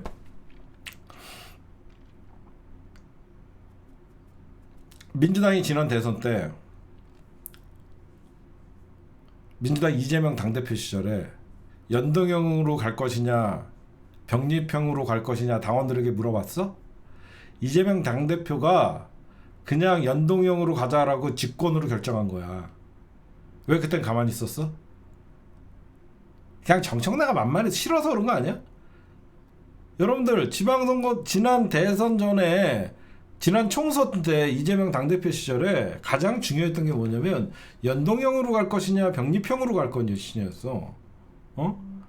근데 그때 어떤 의견이 갈렸냐면 일부는 병립형으로 가야 된다, 일부는 연동형으로 가야 된다는데 최종적으로 결정은 당대표가 했어. 그때 최종적인 당원들에게 안 물어봤어. 아니 이제 그렇게 말이 많으면 전당원에게 물어보고 전당원이 반대하면 전당원 투표를 해서 합당 반대하면 안 하면 되는 거예요. 응? 뭐가 잘못됐다는 거야? 그냥 대놓고 나는 합당에 반대다. 그러면 무슨 이유냐? 그러니까 이런 신인규 내가 아까 얘기하는 거 오다가 기가 막혀갖고 내가 꺼버렸는데 민주당이 이번에 합당을 해서 얻을 수 있는 이익이 없다라는 거야. 저런 애들은 정치가 굉장히 얇구나. 그러니까 이유를 들어봤어. 조국혁신당과 민주당의 색깔이 비슷하다는 거야. 그래서 민주당이 얻을 수 있는 합당의 효과가 없다라는 거야. 그러니까 정치를 근시안적으로 보면 그래요. 이번 지방선거에서 조국혁신당이 호남 외에는 후보를 낼 데도 없어. 지금 합당 안 하고 총선 때 어떻게 하려고? 총선 때 서울 지역에서 조국혁신당이 후보는 낼 수 있잖아. 그럼 조국혁신당이 서울 전역에 수도권 120군데에다가 후보를 낸다 그러면 민주당 작살나는 거예요. 제 말 맞죠? 그 정치 요번 지방선거만 보는 거예요. 다음 총선도 있고 대선을 못 봐요 애들이 눈으로. 계속 민주당과 불편한 관계로 같은 뿌리인 조국혁신당을 밖에다 놓는 순간 이상한 애들이 붙는 거예요. 잘못하면 오염되는 겁니다. 오염되는 순간은 이제는 합당을 하고 싶어도 못해요. 그리고 왜 지금의 합당의 타이밍인지 제가 하나만 말씀드릴게요. 지금 합당을 안 하면요, 여러분들 어떻게 될 것 같아요? 조국이 날아가요. 조국혁신당에서 조국이 날아가면요, 저기는요 개판돼요. 왜 그러냐면 제가 늘 말씀드리지만 민주당은 전통이 있고 당원 중심 정당이에요. 저쪽은 인물 중심 정당이에요. 조국 없는 조국혁신당은 상상할 수가 없는 거예요. 이번 지방선거에 조국 대표가 지휘를 했는데 대패를 하잖아요. 조국이 버틸 재간이 없어요. 그럼 어떻게 되죠? 내부에서 오던가 외부에서 영입을 합니다. 그러면 아사리가 돼요. 아사리판이 납니다. 민주당으로 온다는 사람 일부가 있겠고 딴 당으로 넘어간다는 사람이 있고 그러면 어떻게 되냐? 그때는 지금 우리가 생각하는 조국혁신당이 안 돼요. 엉망진창이 되는 거예요. 그러니까 그런 신인규 같은 애들, 국힘당 출신 여러분들 제정신 박힌 젊은 인간들이 국힘당 들어가고 대변인하고 그러지 않죠. 그런 윤석열 탄핵 찬성하고 윤석열 좀 비판했다 그래갖고 내가 늘 얘기하지만 이준석을 키워준 것도 민주 진보 유튜브 새끼들이에요. 응? 장윤선, 오마이, 응? 매블쇼, 정신 차려요, 정신. 응? 이준석 같은 애 등치 키워줘갖고 의석 하나 날라가는 거. 응? 안 그래요? 뿌리를 보면 어디서 이준석이가 윤석열과 각 세운다고 그 새끼 키워줘갖고 결국은 뭐예요? 지난 대선 때 이준석이가 이재명 대통령에게 하는 짓을 모르십시오. 여러분들 제정신 박힌 새끼가 국민의힘 입당해갖고 정치하려고 합니까? 역사 인식도 없는 새끼들이 국힘당 가는 거예요. 대한민국의 근현대사를 알고 대한민국이 일제 해방 이후에 이승만 정권 밑에서 부역했던 새끼들이 결국은 박정희 밑에 붙고 전두환 밑에 붙고 하면서 독재 정권의 하수인이 돼서 결국은 정치적 뿌리를 같이 하고 그들의 권력을 유지하기 위해서 얼마나 국민들을 학살을 하고 그런 정치 집단에서 정치를 한다고? 대한민국 근현대사 자체를 모르는 거예요. 저는 그래서 여러분들에게 자신 있게 얘기하는 게 도라이들 들어와 갖고 아유 지금 이거 정상적인 채팅이야? 이 새끼들이 1시간 구독자로 해놨더니 정신을 못 차리네. 6시간 구독.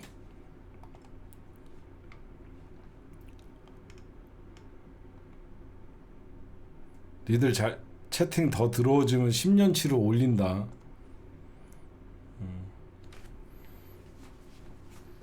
그래갖고 여러분들에게 진짜 말씀드리고 싶은 게 제 오늘 방송을 들으면 정청래가 여러분들 즉각으로 반응을 해갖고 덤비면 싸우는 사람이에요. 정청래는 원래 싸움닭이에요. 저는 말 같지도 않은 소리를 하면 바로 풍자를 하거나 그래갖고 받아치는 스타일이에요. 왜 가만히 있을까요? 나 살자고 이재명을 팔 수가 없는 거예요. 제 말 맞죠? 나 지금 비판 좀 피하려고 이재명이 그랬다라고 이재명 대통령과 협의했다라고 말할 수 없는 거예요. 나쁜 놈들이죠. 겉으로는 입으로는 친명이라고 하면서 하는 짓은 반명짓거리잖아요. 조국혁신당과 민주당의 합당의 가장 수혜자는 이재명 대통령인 거예요. 지방선거 승리하고 제 말 틀려요? 조국혁신당과 민주당의 합당의 가장 수혜자는 이재명 대통령이에요. 지방선거 대승하면 이재명 대통령의 집권 1년차 평가가 좋아지는 거죠. 그런 것들을 여러분들이 좀 알고라도 말씀을 좀 어디 여기저기 가서 얘기하면 좀 헛소리 하지 말아라, 이런 얘기를 좀 했으면 좋겠습니다. 이 정도까지만 얘기하면 우리 시청자분들은 다 알아들었을 거라고 생각해요. 응? 네, 여러분들 국힘당 얘기합시다. 늦게라도. 지금 오늘 여러분들 주말에 어떤 일이 있었냐면, 나름 이 엄동설 안에 한동훈 징계철의 대규모 집회가 열렸어요. 여의도 국회의사당 인근에서 꽤 많은 사람들이 나왔어요. 한동훈 징계철의 구호를 외치면서, 그러면서 장동혁을 비판하는 구호들이 나왔어요. 왜 그러냐면 이 집회가 일어난 이유는, 제가 요번에 또 예상이 좀 틀렸죠. 저는 장동혁이가 11일까지는 좀 버틸 줄 알았어요. 근데 제가 실수한 게 뭐냐면, 한동훈의 재심 청구 기간이 열흘 줬는데, 그 열흘이 지나면 단식을 그만둘 것이다 라고 생각을 했는데, 왜 제가 3일 정도 제가 왜 미스를 했냐면, 요 새끼가 8일 단식하고 3일 회복하면 한동훈 징계 기간이 지난다는 생각을 못했어요. 회복 기간을 생각하지 않았어요. 그러니까 딱 보니까 여러분들 보세요. 딱 11일 지나죠. 내일. 그렇잖아. 나는 10일간 시간을 줬는데 바로 단식 들어가서 저거 11일까지만 단식하고 그만둘 줄 알았는데, 그럼 회복을 해야 되거든. 적어도 보니까 8일까지 단식하고 3일 회복하면 되잖아. 그 회복기를 내가 따질 줄 못한 거예요. 저는 한동훈이는 절대 국힘당에서 제명시키면 안 돼요. 한동훈이는 보수의 계륵이에요. 한동훈이는 당대표는 될 수 있어도 대통령 후보는 못 돼요. 한동훈의 한계예요. 검사 출신의 윤석열을 한동훈이가 지우고 싶어도, 한동훈이는 검사 출신의 박근혜 탄핵과 윤석열과 다 엮여 있어요. 그러니까 한동훈은 기본적으로 국힘당 극우라고 하는 사람들한테는 제거의 대상이지만, 단순히 제거의 대상이 아니라 한동훈은 자기 진영 결집을 할 수 있는 능력이 안 되죠. 가만 생각해보면, 한동훈이가 만약에 국힘당의 대선 후보가 됐어요. 한동훈 안 찍습니다. 여러분들 당내 선거 해봤잖아요. 이재명 대통령이랑 이낙연이랑 세게 붙으니까 이낙연 지지자들이 윤석열 찍듯이, 저쪽은 한동훈이가 오랫동안 국힘당에서 계속 정계 은퇴 안 하고 버텨야만 저쪽은 절대 결집이 안 돼요. 그래서 장동혁이 입장에서는 어떻게든지 욕을 먹더라도 한동훈이를 징계해갖고 제명을 시키고 국힘당 밖으로 밀어내야만 뭐 홍준표가 됐든 유승민이 됐든 새로운 정치 세력이 들어와서 규합한다는 거예요. 그렇죠?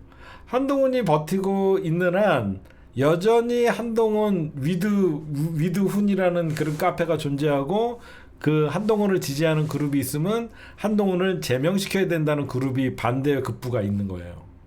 끝나지 않는 싸움인 거예요. 이게 박근혜는 탄핵과 댓글적 국정농단에 의해서 친박의 몰락과 바른정당의 탄생으로 사실상 강을 건널라고라도 시도를 해봤죠. 이 정당은 윤석열의 바다에 빠진 거예요. 바다는 건널 수가 없어요. 죽는 길밖에 없어요. 강은 어떻게 운이 좋으면 건널 수도 있죠. 탄핵은 강이라고 생각하면 윤석열의 내라는 바다예요. 바다는 개인은 헤엄쳐서 나오지 못해요. 누군가가 구조를 해줘야 돼요. 그래서 지금 여러분들이 보시면 이 정당은 계속 갑니다. 한동훈이를 징계를 철회하면 보편화된 국힘당의 극우들이, 과거에는 극우가 일부였잖아. 근데 제가 가장 우리 대한민국 정치에서 위험하다고 생각하는 게 극우의 대중화라고 얘기했죠. 그렇죠? 제일 위험한 게 극우의 대중화예요. 다행히 민주당에는 극우가 들어오지는 않죠. 더 위험한 송가혁이 들어와 있죠. 지금 극우가 대중화가 되면서 국힘당의 지지층이 극우가 소수가 아닌 거예요. 이제 그러면 극우의 대중화가 결국은 윤석열이가 이끌었고 거기에 장동혁과 여러 가지 인간들이 남아 있어요. 그러면 50대 50의 극우 대 한동훈 두 양 진영의 갈라치기 싸움인 거예요. 한동훈이 제명 처리하면 국힘당 대거 탈당이 일어날 테고, 그러면 한동훈 지지자들은 절대 국힘당을 보지 않아요. 그럼 한동훈이 살아있으면 끝까지 극우들은 한동훈 배신자로는 없어지지 않아요. 제 말 맞죠? 그러니까 예전같이 극우라는 존재가 어떤 미미한 존재였으면 선거 때마다 뭐 우리가 그러니까 국힘당 안에서 일부라고 생각할 수 있지만 지금은 국힘당의 지분을 극우가 제일 많이 갖고 있잖아요. 당대표까지 만들 수 있는 힘을 갖고 있는데, 그래서 이 정당은 징계 철회를 해도 문제고 징계를 해도 문제고 계속 이게 가는 거예요. 우리에겐 야당폭이 있는 거예요. 얼마나 고맙습니까? 민주당이 강선우 사태가 나고 김병기 사태가 나고 수많은 헛발질과 실수가 나오는데 새벽에 갑자기 한동훈 징계를 해버려갖고 뉴스를 다 묻혀버리고. 훌륭한 당대표죠. 얼마나 고마운 사람입니까? 그렇죠? 송가혁이라는 것은 과거에 이재명 대통령이 손가락 혁명군이라고 하면서 성남시장 시절에 어떤 이재명 악마와에 맞서서 지지자들을 결집시키는 수단으로 썼고, 그 지지자들을 결집시키는 수단이었는데, 이재명 대통령 그 당시에는 이재명 성남시장에서 변방에 있을 때 굉장히 매력적인 정치인이었지만 민주당의 주류에게 밀리는 상태여서, 그 당시에 이 송가혁이 왜 민주당을 싫어하냐면 철저히 이재명을 송가혁에선 죽이려고 생각했다라고 생각하고, 민주당에는 애정이 없어요. 이재명만 보는 거예요. 그러면 이 송가혁이 왜 위험하다고 제가 계속 얘기하자면, 다음 대선 후보가 지네 마음에 들지 않으면 똥파리랑 똑같은 거예요. 민주당 후보가 만약에 자기네 마음에 들지 않는 누가 후보가 됐어요. 지네가 누구를 밀었는데 이 사람이 대선 후보가 되면 얘네들은 이 사람 안 찍어요. 문파라고 하는 새끼들이 윤석열 찍듯이. 이런 현상이 벌어지는 거예요. 지금 안 찍어요. 이낙연처럼 이렇게 가는 거예요. 이재명 대통령은 그걸 굉장히 걱정하는 것이고. 그래서 저는 장동혁이가 이제 결단만 나왔거든요. 말이 조금 딴 데로 샜는데, 그래서 방송 주제에 맞는 채팅을 좀 하세요. 그 장동혁이가 결단만 남았는데 이제 장동혁이는 회복 기간에 많은 생각을 하겠죠. 지금 장동혁이는 선택의 여지가 없어요. 한동훈 제명밖에 없어요. 한동훈 제명은 최고위원회에서 이제 결정 사항만 남은 거거든요. 윤리감찰단에서는 제명을 의결했기 때문에 최종적으로 장동혁과 지금 최고위에서 결정할 사안이고, 현재 최고위는 장동혁 주변에 사람들이 더 있으니까 한동훈이는 제명할 수밖에 없는 게 장동혁의 운명이에요. 그러고 나서 이제 내년 지방선거 공천을 제가 보면 한동훈이만 없애면 자기를 지지해줬던 극우들에게 배신자 소리는 안 들으니까. 왜 그러면 한동훈이를 제명을 안 하면 장동혁 물러나라가 돼요. 제 말 이해가 가십니까? 한동훈이를 제명 안 하는 순간 전환길이나 장동혁이를 대표로 세워줬던 애들이 화살이 한동훈에서 장동혁으로 오게 돼요. 그러면 장동혁 물러나라가 돼요. 그럼 얼씨구나 좋다라고 하면서 친한계나 지금 국힘당 안에서 장동혁이를 칠 거란 말이에요. 그럼 장동혁이는 둘 중에 하나 선택의 여지밖에 없어요. 오히려 한동훈이를 제명시키고 지지층을 결집시켜서 승부를 내년 지방선거로 보려고 할 거예요. 근데 지금 결국은 이제 장동혁이가 한동훈이를 날리는 순간 어떤 일이 발생하냐면, 장동혁이의 단식은 대여투쟁이 아니라 내부투쟁이었다라는 비판에 직면하게 되죠. 그렇죠? 장동혁 너 결국은 한동훈이 날리려고 단식한 거 아니야. 겉으로는 쌍특검 관철시킨다고 하면서 넌 결국은 한동훈이 문제를 위기 돌파로 그러니까 당내 문제로 단식한 거잖아. 이렇게 되는 거죠. 왜 그게 가능하냐면 여러분들 쌍특검이나 어떤 그 원내에서 처리해야 될 법안이잖아요. 특검은 여러분들 당대표의 몫이 아니라 원내대표가 단식을 해야 되는 거예요. 정상적이면 송원석이가 단식을 해야 되는 거예요. 특검은 여야 원내대표가 만나서 합의하는 거지 당대표가 합의할 사안이 아니에요. 당대표는 뭐 영수회담을 끝까지 만나자고 뭐 한다든가 이렇게 하는 거죠. 제 말 무슨 말씀인지 아시죠? 특검은 원내대표의 사안이라서 사실 정상적이면 원내대표가 특검 주장을 하면서 다시 그래서 예전에도 김성태가 원내대표 시절에 김성태가 드루킹 특검 관철시키려고 김성태가 그 단식을 했었잖아요. 근데 지금 웃기잖아요. 당대표라는 새끼가 쌍특검 받으라고 하면서 단식하는 예는 없거든요. 오히려 명분도 없고 그래서 지금 결국은 한동훈이를 제명을 시키면 당내나 외적으로 장동혁이는 내부 문제로 단식한 결과가 되니까 어떤 비판의 직면을 받더라도 장동혁이가 한동훈이를 살려줄 경우에 극우들의 공격의 대상이 한동훈에서 장동혁으로 바뀌기 때문에 장동혁이는 한동훈 제명 수순으로 갈 수밖에 없어요. 제가 분석할 때는 그렇게 보셔갖고 저는 한동훈 오랫동안 국힘당에 남아 있어야 됩니다. 오랫동안 남아서 깐죽거려야 돼요. 그다음 김민석 여러분들 잘 알다시피 김민석 총리가 급하게 갑자기 이례적으로 총리가 어떤 해외 출장을 가거나 대통령이 외국 순방에 가면 총리가 여러분들 사실 나라에 내치를 하는 그런 건 많이 봤어도 총리가 급하게 날아가는 건 여러분들 못 봤죠. 이거 왜냐면 이 쿠팡 문제 맞아요. 쿠팡 문제 때문에 김민석 총리가 긴급하게 미국으로 갔는데 그 이유가 뭐냐면 쿠팡이 지금 외국 기업으로 되어 있잖아요. 그러니까 한미 무역 분쟁으로 만들고 있어요. 이 쿠팡의 이놈들이 얼마나 지금 로비를 하냐면 노동자들이나 산재나 이런 어떤 해킹 피해자들에게 보상은 안 해주고 미국 의회에다가 어마어마한 천문학적 돈으로 로비를 해버렸어요. 로비를 했더니 미국의 하원 의원들이나 미국의 상무부나 이런 쪽에서 왜 한국 기업이 미국 기업을 차별하냐가 지금 주주가 돼버린 거예요.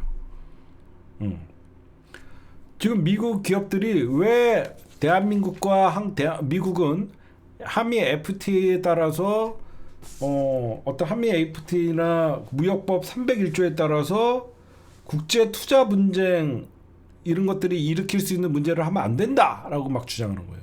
무슨 말씀인지 아시겠죠? 지금 쿠팡은 미국에게 미국 정가에 어마어마한 돈을 뿌려서 로비를 해서 한미 무역 분쟁으로 이걸 이끌어 나가서 대한민국 정부를 압박을 해서 지네가 빠져나가려고 하는 거예요. 사과와 반성 그 어떤 것도 없이. 그래서 쿠팡 사태에서 그렇게 한미 무역 분쟁으로 번지게 되면 굉장히 우리 정부 입장에서는 당황할 수밖에 없죠. 근데 그게 이 새끼들이 어떤 식으로 미국 정가에 로비를 하냐? 민주당, 이재명, 친중 정부다. 쿠팡이 이재명 정부랑 민주당을 친중 정부다. 그래서 쿠팡의 경쟁 상대인 중국 기업을 살리기 위해서 쿠팡을 죽이려고 한다. 특히 지금 미국 같은 경우에는 중국과의 패권 전쟁을 해서 미국 정가에서는 중국에 대한 경계령이 굉장히 심한데 완전 그거죠. 이재명과 민주당이 쿠팡의 경쟁자 중국 기업들을 살리기 위해서 쿠팡 미국 법인을 죽이려고 한다. 근데 이게 먹혀요. 먹히다 보니까 갑자기 이건 김민석 총리가 이거 잘못하다가 한미 무역 분쟁으로 그러니까 쿠팡의 로비가 통하고 있어요 지금. 그러다 보니까 미국 상무부에서 우리나라에 공문도 날라왔어요. 여러 가지. 그래서 이게 미 의회에 대한민국의 입장을 제대로 전달을 하고 이거는 절대 미국의 불공정한 어떤 압박이나 그 차별이나 그런 거 없다, 오해하지 말아라라고 하면서 급하게 총리가 날아가서 미국 부통령을 만든 거예요. 그렇게 돼서 저는 이럴수록 우리나라가 최근에 지금 쿠팡이 어떤 식으로 미국 의회에다가 로비를 하고 거짓말을 하냐면요. 우리나라가 지금 쿠팡에서 개인정보 유출이 한 3천만 건 정도 된다라고 얘기하고 있어서 탈팡 운동이 벌어지고 있잖아요. 근데 쿠팡에서는 3천 건 유출됐다라고 얘기합니다. 자기네들이 자체 조사했더니 개인정보 유출은 3천 건에 불과하다. 그런데 한국 정부가 과도하게 압박한다. 천만의 말씀이죠. 우리나라 얼마 전에 SK텔레콤, KT 이런 개인정보 유출돼갖고 엄하게 조사를 했거든요.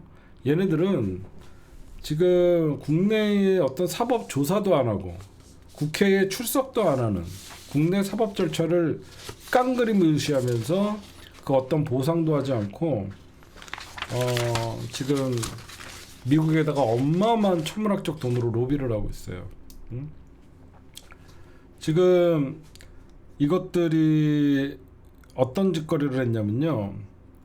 이재명 대통령과 한국 법무부를 수신은으로 보낸 의향서가 있어요. 쿠팡의 3,300만 개 계정 유출 사고에 대해 실제 유출 건은 3,000개에 불과하다는 주장을 반복한 뒤에 한국 정부가 피해 규모를 고의적으로 부풀리고 이를 빌미로 이 사고와 관계없는 공정거래위원회, 금융감독위원회, 고용노동부, 국세청 등까지 나서서 쿠팡을 압박하고 있다라고 주장을 해요. 그래서 이들은 한국 정부가 쿠팡에 대한 차별을 중단하지 않으면 수십억 달러의 손해배상을 청구하겠다라고 하면서 오히려 적반하장식으로 한국 정부를 미국 정가를 이용해서 중국의 어떤 이런 식으로 지금 해서 야 이거 이렇게 두면 무역 전쟁으로 무역 분쟁으로 번질 수 있겠다. 그래서 김민석 총리가 미 의회의 현재 상황을 자세하게 설명하기 위해서 긴급하게 갔다. 이렇게 여러분들이 좀 보시면 될 것 같고, 그 다음에 저거 하나 얘기할게요. 제가 지금 얼마 전에 김민석 총리의 서울시장 문제, 김어준의 뉴스공장에서 김민석을 서울시장 후보로 넣어봤더니 이렇다 하고 가상의 어떤 여론조사를 했더니 총리실에서 자기 빼달라고 했는데 왜 넣냐라고 하면서 강한 어떤 불만을 표기했다. 이걸 갖고 다양한 해석들을 하더라고요. 한쪽에서는 김민석이 정청래를 견제하기 위해서, 즉 전당대회에 나오려고 마음을 먹고 있는데 김어준이 벌써 저런 서울시장 여론조사를 돌림으로써 어떤 너는 서울시장에 나가라 이런 조정을 한다, 뭐 이런 음모론을 얘기를 하고, 요즘 재래식 언론이랑 이 문조 털레를 외치는 이 하바리들의 특징이 뭐냐면 김어준 죽이기예요. 사실 제가 꼭 이 얘기를 해주고 싶었어요. 지금 전반적으로 제가 유튜브들이나 한경호나 모든 재래식 언론이 이렇게 돌아가는 거 보니까 김어준 죽이려고 그래요. 그러다 보니까 김어준을 죽여야만 정청래를 죽일 수 있다라고 생각하는 것 같아요. 그 이유는 뭐냐? 정청래는 단 한 번도 수박짓을 한 적이 없습니다. 정청래는 늘 강한 개혁성을 갖고 있기 때문에 조중동이나 한경호까지 조중동에 합세를 해서 김어준을 죽이려고 해요. 근데 이게 왜 억측이냐면 김민석 총리가 서울시장에서 여론조사에서 는 거를 불만을 가진 건 두 가지 의미가 있어요. 첫째, 총리가 서울시장 후보로 자꾸 언급이 되면요, 총리가 제대로 국정수행을 못해요. 모든 게 정치행보로 보이는 거예요. 제 말 맞죠? 총리가 서울시장 후보에 계속 지지율이 나오고 그러면요, 총리가 오늘 대전에 갔다, 오늘 어디 서울에 어디를 갔다, 그럴 때 일거수일투족 그게 다 선거운동으로 보여요. 그렇게 되면 어떤 총리의 역할을 하기가 쉽지가 않아요. 그래서 그걸 빼달라고 한 거고, 뭐 김어준이 근데 김어준의 뉴스공장에서 김민석 총리를 넣은 이유를 들어보면 그냥 마음대로 넣은 건 아니에요. 현재 김민석 총리는 후보에 안 나오겠다고 하지만 민주당에 이런 후보도 있다라는 걸 얘기한 거예요.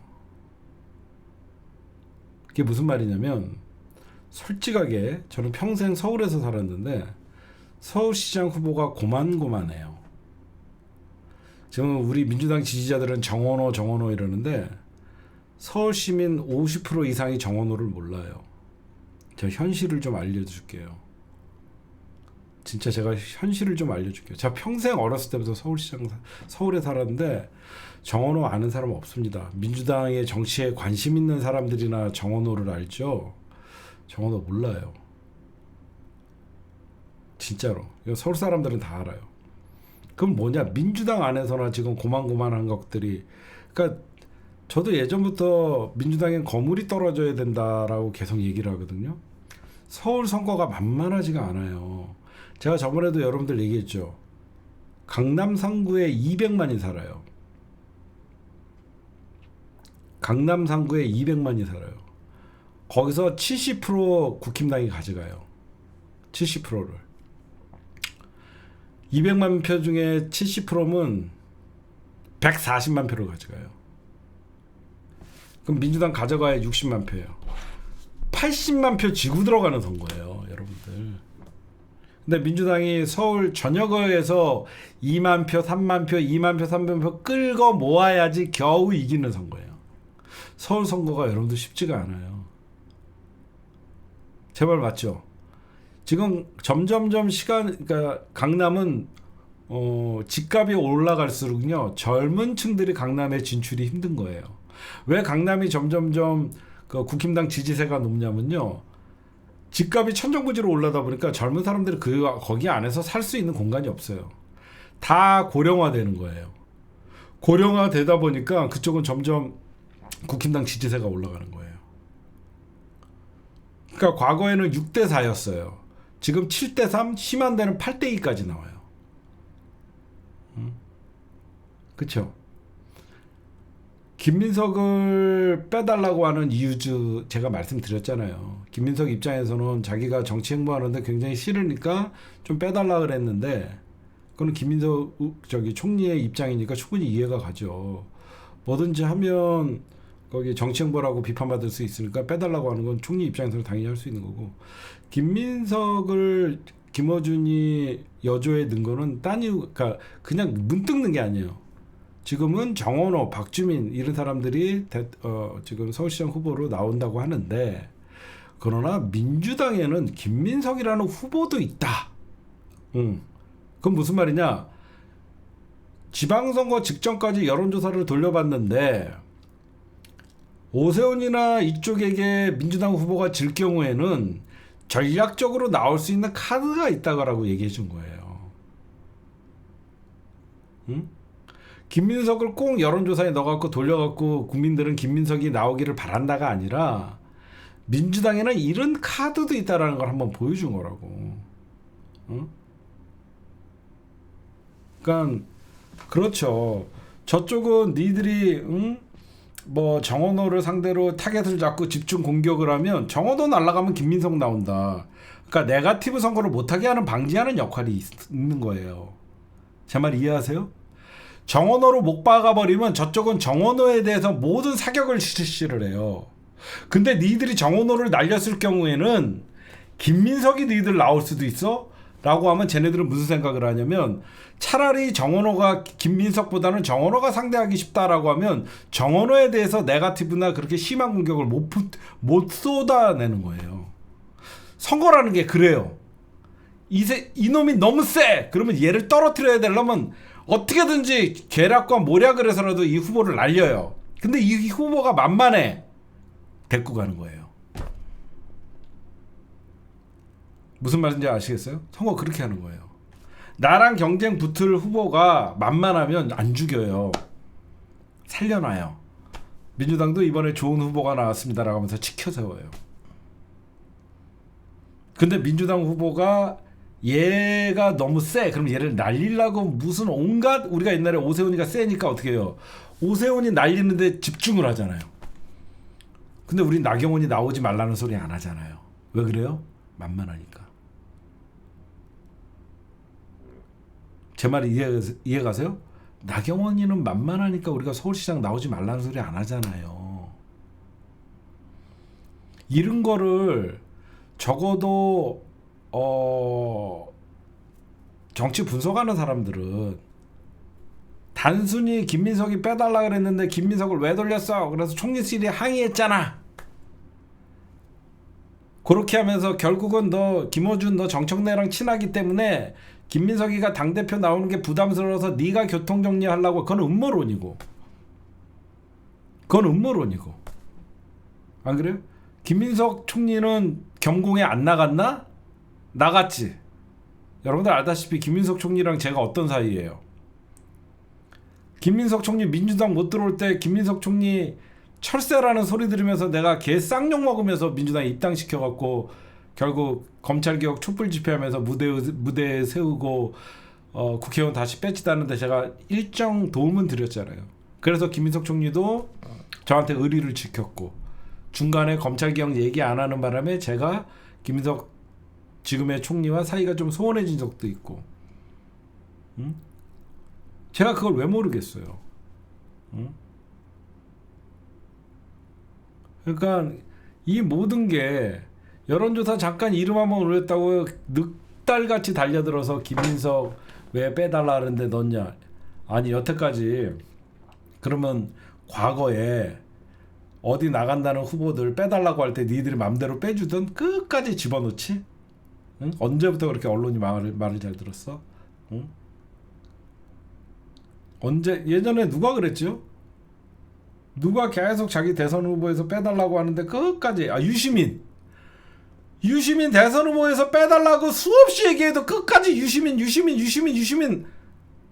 그랬던 새끼들 아니야? 응? 그렇잖아요 여러분들. 예전에 유시민 난 대선에 안 나간다 그래도 맨날 유시민 집어넣어갖고. 응? 그래서 제가 여러분들이 말씀드린 거는 단순히 지금 여러분들 여론조사 같은 거 해봐야 500명이잖아. 500명, 1000명 여론조사 해갖고 무슨 서울의 지표가 나옵니까?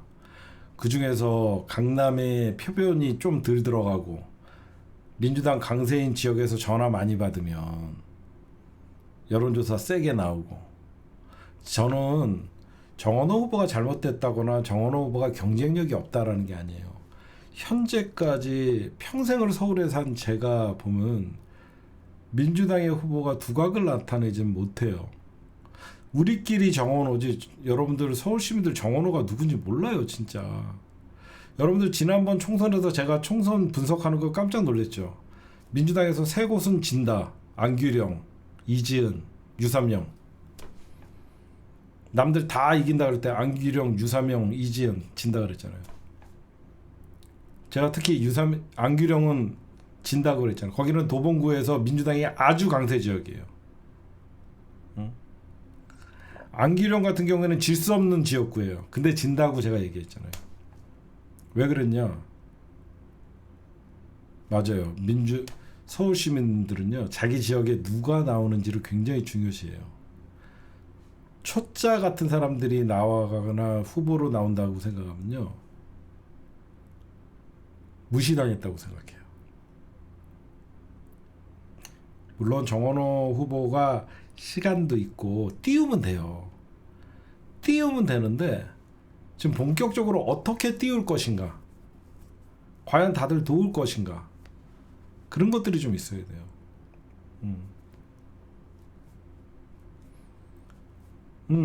사람들이 정원호 하면 성동구청장에서 일 잘했다밖에 없단 말이야. 왜 여러분들 정원호 구청장이 민주당 안에서는 뭐 여론조사가 높게 잡으면 전 잘 모르겠지만 정치는요 서울 사람이 볼 때 서울시장은요 대선 후보로 생각해요. 그러니까 정원호를 찍으려면 저는 정원호 후보가 나오면 당선 가능성은 있다라고 생각해요. 이유는 이번 선거는요 민주당이 주도하는 선거가 아니에요. 이재명 대통령이 주도하는 선거예요. 제 말 맞죠? 대통령 취임 이후에 그 직전 바로 있는 선거는 민주당을 보고 찍는 선거가 아니라 대통령을 보고 찍는 선거예요. 그래서 정원호 구청장도 민주당의 간판에 서울시장인 것보다 이재명 정부의 서울시장이 더 큰 메리트가 있는 거예요.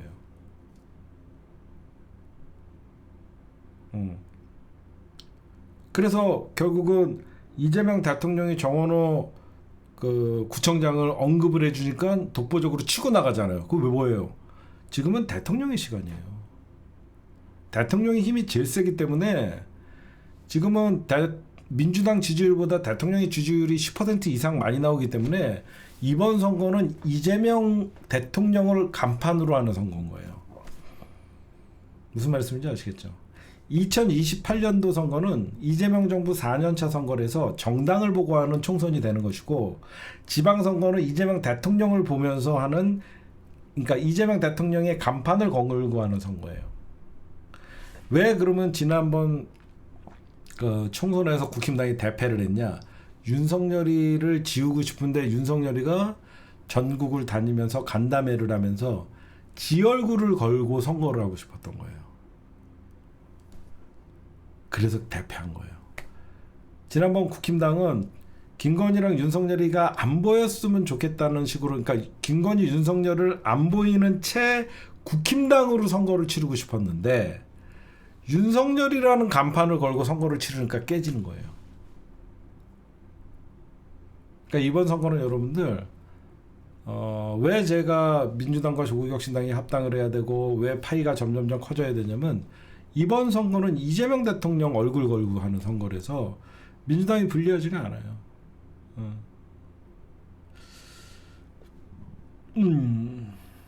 보수한테, 중도한테도 이재명 대통령이 인기가 있고 지지자들의 입장에서는 강한 결집이 이미 일어나 있고, 그래서 그런 말씀을 좀 드려요. 네, 오늘 심층 분석은 녹화는 여기까지만 할게요. 제가 검찰개혁, 이재명 대통령의 검찰개혁의 8가지에 대해서 좀 얘기하려는데 이거는 내일이나 다음에 할게요.